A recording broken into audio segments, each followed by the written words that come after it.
I can't say for sure how many of them, but on a lot of older General Motors cars, there's a double stepped body line there in the quarter panel's wheel opening. I know Camaros have it, and this El Camino has it, and lots of other cars I've worked on have it, but I don't know if all the old General Motors cars have it, but a lot of them do. So this fender was absolutely destroyed, or this quarter panel was absolutely destroyed.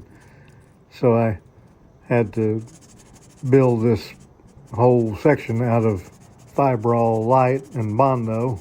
So now I'm taking a little piece of 80 grit rolled up into a tiny little block, and I'm just rubbing that body line in there, and I hold it with my finger to keep the piece of 80 grit block at the right distance, or the right height, whatever you want to call it, the right depth, where it doesn't make it too big.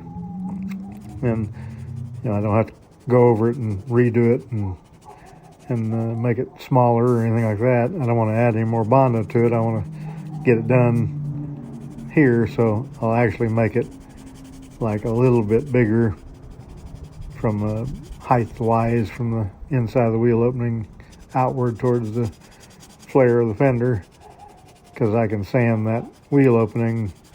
There's Bondo there in the wheel opening. I can sand it down to reduce the distance if I need to. Now, when I started on the car, or when they started on the car, it didn't have any body line here. It was just covered up with Bondo, and the whole fender was smashed to smithereens, and we had to weld a patch down there on the lower part because it was rusted out, and had a 24 gauge galvanized roof tin metal, tack welded in there here and there and bondoed over it. It was a big mess. So we want to make it look like it's supposed to look, regardless of whether it's a Bondo buggy or not. I don't mind saying that I don't like to do it this way. I don't like to fix a panel that shouldn't be fixed. I'd rather take it off and throw it away. But this car has no money in it, and so I'm not going to be cutting and welding and doing any of that crap on it. It's a matter of fiberglass filler in the real low spots, and we welded in one little patch and then Bondo over the mess, and I'll have the long form video out of reconstructing the upper line and stuff later. I ran out of storage space on the iPhone. It quit recording when I was doing that body line right there in front of my face that goes from the wheel opening back to the back.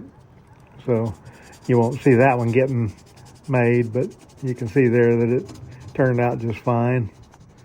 Once I've got the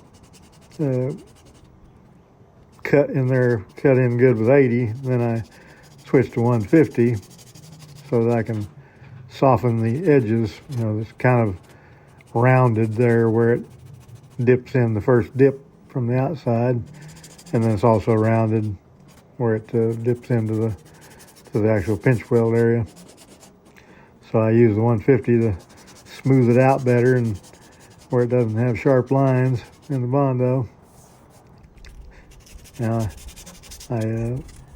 like I say, it's bigger than what it's supposed to be right now, and I will sand the inner Bondo that's on the pinch weld seam till it makes it narrow as it's supposed to be, like factory distance. I'm sorry this is in portrait mode. I meant to turn the camera sideways and have landscape for a long form video, but oh well, that's the way the cookie crumbles. I was lucky to get this footage in there because it's still, I deleted a bunch of videos, but it still says I've got 126 gigabytes out of 127.